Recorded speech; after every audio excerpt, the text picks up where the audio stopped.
June 12, 2026. At exactly 9:30 in the morning, the Nasdaq Stock Exchange in New York opens for trading. A company called SpaceX is listing. In the very first second of the trading day, Elon Musk becomes the world's first trillionaire. That is a 1 followed by 12 zeros. To visualize this scale, going back 1 million seconds lands you 11 days ago. 1 billion seconds is 32 years. But 1 trillion seconds takes you back 31,000 years, before human civilization even began. At the moment this milestone was reached, $70 billion of everyday Americans' retirement and pension funds were automatically shifted into this new stock. Musk's new status relies on a complex architecture of financial regulations and political ties. To understand how he actually reached this number, we have to look at the specific mechanisms behind the IPO. This chart shows the disconnect between valuation and earnings.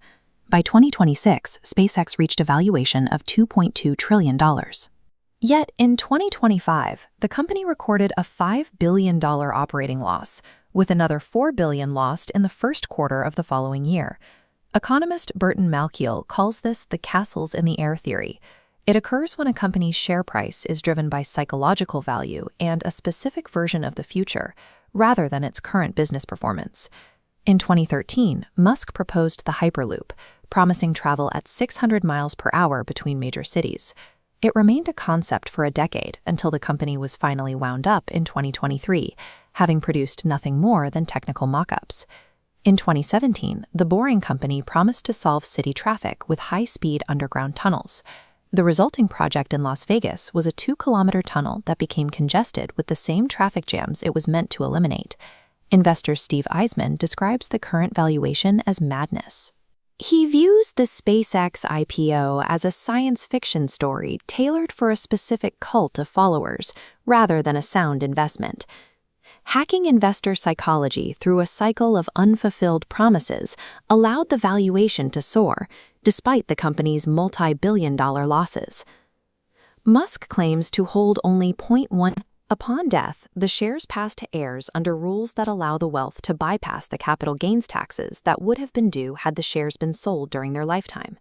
Between 2014 and 2018, Musk's wealth increased by nearly $14 billion, yet he paid an effective tax rate of 3.2%. During that same period, the average working-class taxpayer in America paid between 20 and 30%. This system allows the ultra-wealthy to live on subsidized debt, while the middle class provides the tax revenue required to run the country. Protecting a paper empire of this scale requires significant political influence.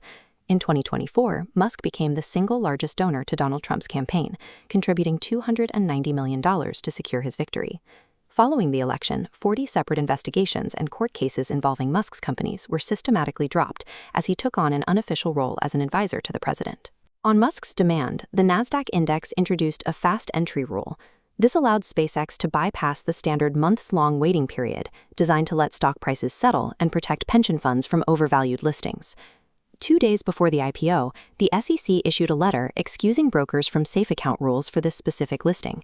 This decision removed a key safeguard for $70 billion of retail investment money. The administration also appointed Brandon Carr as FCC chairman. Carr subsequently approved requests that granted investigations.